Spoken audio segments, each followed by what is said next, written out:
In the last video, we showed that the derivative of the square root of u plus 2 is 1 over 2 times root u plus 2. And we also recognize that the domains of f prime and f are different. For f, the domain, we can include negative 2 in our domain. Right? That just becomes the square root of 0, which is fine.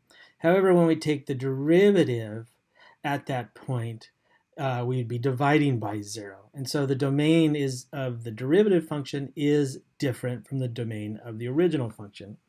And so let's speak just generally in regards to that idea there, that there are really 4 different ways that the slope can fail to exist. So first off, the function may not even be defined at a point A. Then you can't even ask what the derivative is there. Second, if you add an infinitesimal to f or to a and evaluate the function there may be undefined. And then finally, 2 other things that can happen. The change in y over change in x may be infinite, or even, which is what we see in this example here, right, at negative 2, both f of u plus delta x and f of u or negative 2 exist, so we don't fail at 1 and 2, but in the third term, if at negative 2, if a is negative 2, then we end up dividing by 0, and really what's happening is the slope is going to infinity. We'll have a vertical slope there. So this example here fails because of number 3 at the point where a equals negative 2. And then we're going to look at another example here where you could have different values for different standard parts. So the classic example for that is the function f of x equals the absolute value of x. So let's remind ourselves how to define that f of x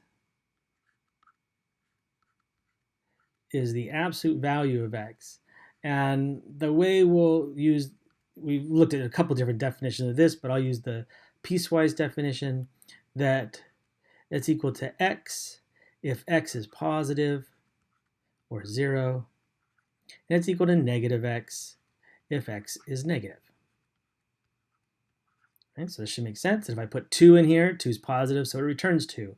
But if I were to put a negative 2 in here, and then it would return negative 2, which is 2. And we know that the absolute value of negative 2 is 2. So how do we take this derivative? Well, the fact that it's a piecewise means we already have to kind of break it up into several cases. So we'll look at case 1, where x is positive.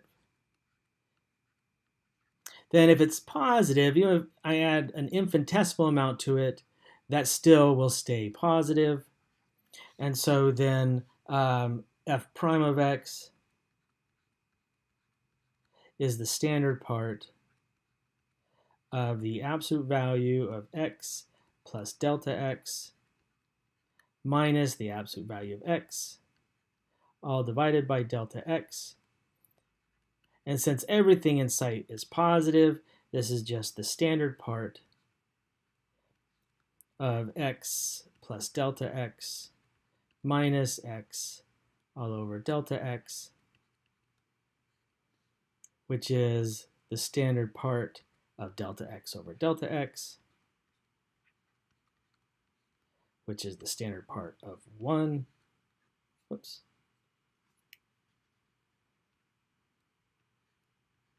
Which is simply 1. So if x is strictly bigger than 0, then no matter what we add to it, any infinitesimal we add to it will be greater than 0. And so the derivative for a positive number will be 1. It's a constant. Second case we have to look at is when x is strictly negative. So if x is negative, so less than 0, then even adding an infinitesimal, right, because it's infinitely small, it will not change it over to being bigger than 0. So this sum is still negative. And so if x is negative, we have that f prime of x is equal to the standard part. So none of this really changes. X plus delta x minus absolute value of x, all divided by delta x. But now everything inside is negative, right? X is negative, so we're going to get a double negative here. X plus delta x is negative, so we'll get a negative there. So this becomes the standard part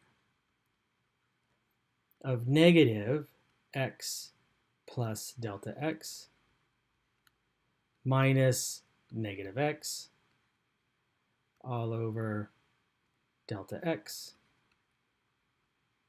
Now this negative x and this will be a positive x, so they cancel. So I get that this is the standard part of negative delta x all over delta x, which is the standard part of negative 1, which is negative 1. So we've looked at the case when x is negative. The derivative will be negative 1.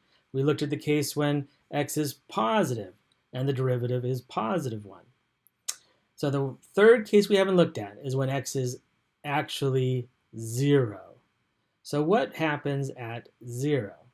Well, if x equals 0, we're looking at, so f prime, if it exists, which actually we're going to see it doesn't, f prime of 0 is the standard part of the absolute value of 0 plus delta x minus the absolute value of 0, all divided by delta x, which is simply the standard part of absolute value of delta x over delta x. Now here's the problem.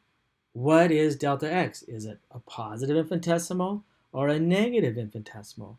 In the previous ones, we didn't have to care because we were adding it to x, and whether it was positive or negative, the fact that x was negative kept the whole sum negative, and when x was positive, it kept the whole sum positive. But now we're not adding anything to it. We've just got delta x unadulterated all by itself. And so what is that absolute value? Well, it depends on if it's positive. So in fact, this becomes a, we look at two different cases. So this is equal to the standard part of delta x over delta x if delta x is positive, and becomes the standard part of negative delta x over delta x if delta x is negative, which means this derivative is equal to 1 if delta x is positive, negative 1 if delta x is negative.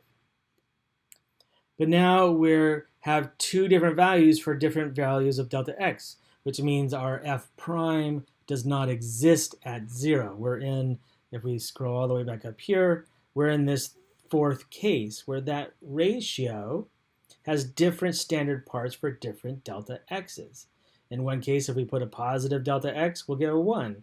But if we put a negative delta x, we get a negative 1.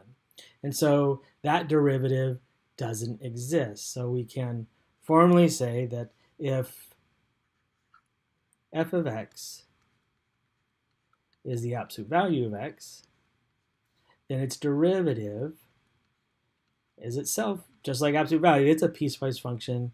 Its derivative is 1 if x is positive and non-zero, negative 1 if x is negative and non-zero, and it doesn't exist for x being equal to 0. Let me draw a graph of what the absolute value looks like.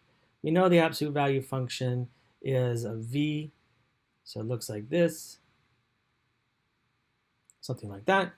And so when x is positive, so over here, well, that absolute value is just the line y equals x. It has slope 1.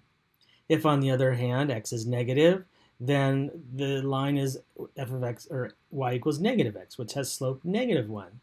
But at the origin here, it switches from -1 to 1. And so that hard corner in the graph tells us that absolute value of x is not differentiable. And we'll talk about this more in the next section, but it is not differentiable. I'll abbreviate that for x being equal to 0. And that completes our introduction to the derivative. In the next section, we'll explore the differential, which is related to the derivative, as well as finding tangent lines to a curve giving the derivative.